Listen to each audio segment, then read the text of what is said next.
प्रिय विद्यार्थियों, आज मानव भूगोल के अंतर्गत हम मानव प्रजातियों के उद्गम के प्रमुख कारणों पर प्रकाश डालेंगे, अध्ययन करेंगे। देखिए, इससे पहले वाले वीडियो में हमने मानव प्रजाति का अर्थ, परिभाषा और उद्गम एवं विकास पर विचार किया था। तो आज हम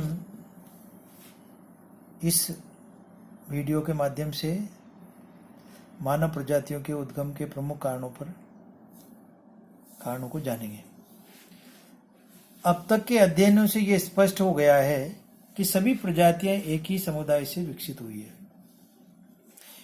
यानी जो प्रजातियों का जो विकास है वो एक ही समुदाय से हुआ है।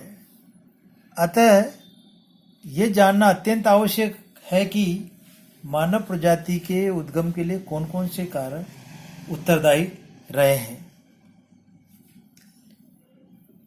मानव प्रजाति के उद्भव के प्रमुख जो कारण हैं उन्हें हम इस प्रकार से जान सकते हैं। मानव प्रजाति के उद्गम के प्रमुख कारण है, नंबर 1, स्थानांतरण की प्रवृत्ति। दूसरा, जलवायु परिवर्तन जन्य प्रभाव। तीसरा, ग्रंथ रसों यानी हार्मोन्स द्वारा शारीरिक परिवर्तन। चौथा, प्राकृतिक चयन और जैविक परिवर्तन। पांचवा है प्रजातीय मिश्रण। और छठा है भौगोलिक एवं सामाजिक पारतंत्र। तो ये जो 6 जो कारण हैं ये मानव प्रजातियों के उद्गम के लिए मुख्य रूप से उत्तरदायी हैं। अब हम विस्तार से चर्चा करें कि जैसे स्थानांतरण, सबसे पहला हम लेते हैं मानव प्रजातियों के उद्गम के प्रमुख कारणों में स्थानांतरण। देखिए, आदि मानव स्वभाव से ही विचरणशील प्रवृत्ति का रहा है, इसलिए उद्गम से स्थानांतरित होकर नए भौगोलिक परिवेश में रहने के कारण मानव के शारीरिक गठन और अन्य लक्षणों में अंतर आता गया है, क्योंकि भौतिक पर्यावरण के तत्व अपने प्रभाव में उसे लेते गए।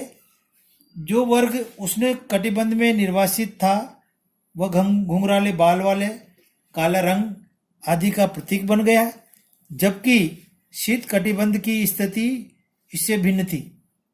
इस क्रम में महाद्वीपों के छोरी क्षेत्रों में निर्वासित प्रजातियां यथा निग्रो आदि इसको प्रमाणित करती है। ग्रिफिथ टेलर के अनुसार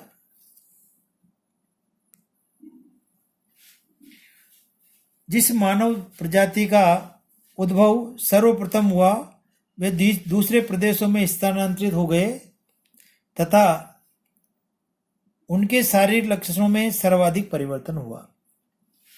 तो इस प्रकार से स्थानांतरण के कारण से जो है प्रजातियों में विकास हुआ। दूसरा हम कारण लें जलवायु प्रभाव। तो जलवायु ने भी प्रजातियों के विकास में उनके उद्भव में महत्वपूर्ण भूमिका अदा की है। कहा जाता है कि जलवायु के परिवर्तन के कारण आदि मानव का स्थानांतरण हुआ।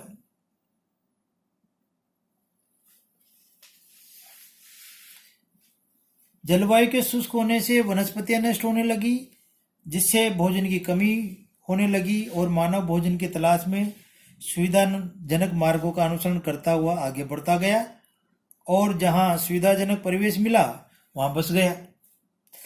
इस नए परिवेश के भौतिक तत्वों ने इस समुदाय के लक्षणों में बदलाव ला दिया, जिससे वह समुदाय एक विशेष प्रकार की प्रजाति का प्रतीक बन गया।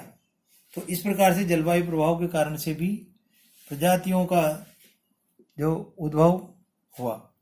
तीसरा है ग्रंथ रसों द्वारा शारीरिक परिवर्तन। यानी मानव शरीर के गठन में ग्रंथि रसों की अहम भूमिका होती है। मानव शरीर की ग्रंथियों से भौतिक परिवेश के अनुसार, विशेषकर जलवायु के कारण, विभिन्न प्रकार के रसों का निर्माण और स्राव होता है, जो शारीरिक संगठन का नियामक होता है। शरीर की कुछ ग्रंथियां रासायनिक तत्वों और हार्मोन के क्षरण से प्रभावित होती है। इन ग्रंथियों में पीयूष ग्रंथि, पिनियल ग्रंथि, थायराइड ग्रंथि तथा एंड्रिनल ग्रंथि की महत्वपूर्ण भूमिका होती है। आर्थर का मत है कि पीयूष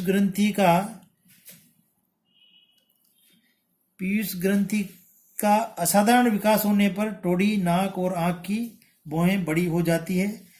एनल ग्रंथि का प्रभाव त्वचा के रंग पर होता है। इस ग्रंथि द्वारा सूर्य किरणों से प्राप्त विटामिन डी की रासायनिक क्रिया से त्वचा का रंग निर्मित होता है। यही कारण है कि अधिक उष्ण प्रदेशों में मानव की त्वचा का रंग काला और शीत प्रदेशों में सफेद होता है। मानव की थायराइड ग्रंथि मनुष्य के शरीर की लंबाई को निर्धारित करती है। इस ग्रंथि पर जलवायु का प्रभाव अधिक पड़ता है। यही कारण है कि उष्ण कटिबंधीयों में